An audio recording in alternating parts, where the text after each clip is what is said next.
Hello friends, मैं हूं अनिमेश और आप देख रहे हैं अर्निंग्स आफ्टर टैक्सेस। आज इस वीडियो में हम डिस्कस करेंगे GST registration for private limited company and proprietorship firm के बारे में और जानेंगे इससे रिलेटेड डॉक्यूमेंट्स प्रिपेयर करना। जीएसटी में जितने भी अमेंडमेंट्स आए हैं उसके बाद आज भी जीएसटी रजिस्ट्रेशन एक अनक्लियर टॉपिक है। इस वीडियो में हम देखेंगे जीएसटी रजिस्ट्रेशन कब और किसके लिए कंपलसरी है, state wise threshold limit for goods and services, documentation for GST registration of private limited company and a proprietorship firm के बारे में। जीएसटी रजिस्ट्रेशन की threshold limit normal and special category states में डिवाइड किया गया है, जैसे Kerala, Delhi, Maharashtra, Andhra Pradesh, Gujarat, Haryana, Karnataka, Goa, Punjab, Uttar Pradesh, Madhya Pradesh, Rajasthan, Odisha, Tamil Nadu, Lakshadweep, waste Bengal, Jharkhand, Dadra and Nagar Haveli, Daman and Diu, Andaman and Nicobar island, Himachal Pradesh, Chandigarh, Chhattisgarh और बिहार। यह है नॉर्मल कैटेगरी स्टेट्स जहां turnover in case of goods 40 lakh से ज्यादा है। अगर सर्विस प्रोवाइडर हैं तो टर्नओवर 20 लाख से ज्यादा है, तो इनके लिए जीएसटी रजिस्ट्रेशन कंपलसरी रहेगा।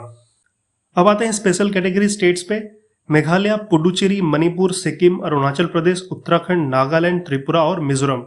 जैसा कि ये हिली टेरेन प्लेसेस हैं, यहाँ ईज ऑफ डूइंग बिजनेस के लिए थ्रेशोल्ड लिमिट कम रखी गई है ताकि यहाँ बिजनेसेस और यहाँ की इकोनॉमी को बूस्ट मिल सके। इन स्टेट्स में अगर बिजनेस की टर्नओवर 20 लाख से ज्यादा है इन केस ऑफ गुड्स और इन केस ऑफ सर्विसेज अगर टर्नओवर 10 लाख से ज्यादा है तो जीएसटी रजिस्ट्रेशन कंपलसरी रहेगा। जम्मू एंड कश्मीर, लद्दाख एंड असम ये वो स्पेशल कैटेगरी स्टेट्स हैं जिन्होंने 40 लाख और 20 लाख वाले लिमिट्स को ऑप्ट किया है, यानी turnover in case of goods 40 lakh से ज्यादा है और अगर सर्विस प्रोवाइडर हैं तो 20 लाख से ज्यादा टर्नओवर है तो जीएसटी रजिस्ट्रेशन कंपलसरी रहेगा। अगर वीडियो अच्छी लग रही हो तो please do like, share and subscribe. हम लोगों ने थ्रेशोल्ड लिमिट्स तो समझ ली, अब जीएसटी में रजिस्ट्रेशन के लिए क्या क्या डॉक्यूमेंट चाहिए वो समझ लेते हैं, क्योंकि आज भी at the time of registration business entities को क्लैरिफिकेशन देना होता है अगेंस्ट डॉक्यूमेंट्स जो उन्होंने सबमिट किया है। जीएसटी में रजिस्ट्रेशन लेने के लिए सबसे इंपॉर्टेंट और पहला डॉक्यूमेंट है पैन कार्ड।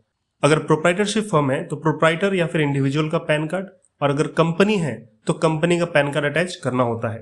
पहले समझ लेते हैं प्राइवेट लिमिटेड कंपनी के डॉक्यूमेंटेशन। इसके दो सिनारियो हैं। पहला, रेंटेड प्लेस यानी प्रिंसिपल प्लेस ऑफ बिजनेस अगर रेंटेड प्लेस है यानी जहां बिजनेस कंडक्ट किया जाएगा वो प्लेस अगर आपने रेंट पे लिया है तो certificate of incorporation, registered company है तो इनकॉर्पोरेशन सर्टिफिकेट कंपल्सरीली अटैच करना ही होगा। उसके बाद जितने भी डायरेक्टर्स होंगे सभी डायरेक्टर्स के फोटो अपलोड करना होगा। देन ऑथराइज सिग्नेटरी यानी साइनिंग अथॉरिटी जिनको देंगे उनका फोटो अटैच करना होगा।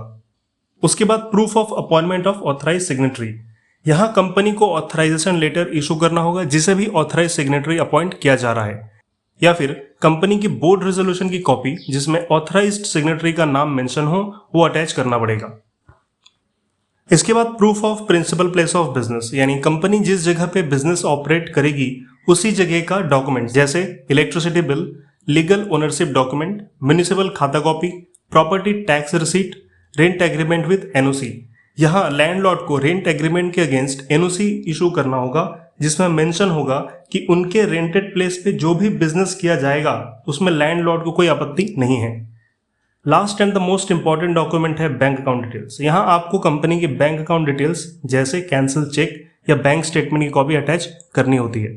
और अब आते हैं दूसरे सिनारियो पे, अगर प्लेस ओन्ड है यानी खुद का प्लेस है तो क्या क्या डॉक्यूमेंट चाहिए। यहाँ सारे डॉक्यूमेंट सेम है proof of principal place of business को छोड़कर।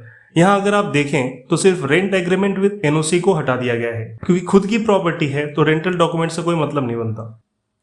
नेक्स्ट अब हम बात करते हैं प्रोप्राइटरशिप फर्म की। ये एक अनरजिस्टर्ड एंटिटी है तो सर्टिफिकेट ऑफ इनकॉर्पोरेशन एप्लीकेबल नहीं होगा। यहाँ डायरेक्टर्स और प्रोमोटर्स की जगह पे प्रोप्राइटर होगा और उनका फोटो अटैच करना होगा। यह ऑथराइज सिग्नेटरी को अपॉइंट करने का प्रोसेस सेम है जैसे प्राइवेट लिमिटेड कंपनी के लिए था, सिर्फ यहाँ बोर्ड रेजोल्यूशन एप्लीकेबल नहीं होगा। यहाँ ऑथराइजेशन लेटर अटैच करना होता है जो प्रोप्राइटर ही इशू करेगा। Documents for principal place of business यानी जिस जगह से बिजनेस कंडक्ट किया जाएगा उसी जगह से रिलेटेड डॉक्यूमेंट्स अटैच करना होगा जैसे प्राइवेट लिमिटेड कंपनी के लिए था। अगर रेंटल प्लेस है तो रेंटल डॉक्यूमेंट अटैच करना होगा, अगर ओन्ड है तो उससे रिलेटेड डॉक्यूमेंट अटैच करना होगा। ये सारे डॉक्यूमेंट्स अपलोड करने के बाद जब आप फाइनल एप्लीकेशन सबमिट करेंगे थ्रू आधार ओटीपी और डीएससी, देन आपको एक टीआरएन यानी टेम्पोररी रेफरेंस नंबर रिसीव होगा और ये एप्लीकेशन रिव्यू पे ही रहेगा। अगर ये एप्लीकेशन शॉर्टलिस्ट होता है बायोमेट्रिक ऑथेंटिकेशन के लिए तो आपको जीएसटी सर्विस केंद्र में जाके बायोमेट्रिक वेरिफिकेशन करवाना होगा फिजिकली। इसके बाद ही आपका जीएसटी रजिस्ट्रेशन प्रोसेस होगा। ये biometric authentication 53rd GST council meeting में अनाउंस किया गया था और जिस स्टेट्स में ये एप्लीकेबल है वो है Andhra Pradesh, Chandigarh, Dadra and Nagar Haveli, Daman and Diu, Gujarat, Jammu and Kashmir, Puducherry, Uttarakhand and West Bengal. Thanks for watching this video. मिलते हैं अगले इंटरेस्टिंग टॉपिक पे, तब तक के लिए जय हिंद।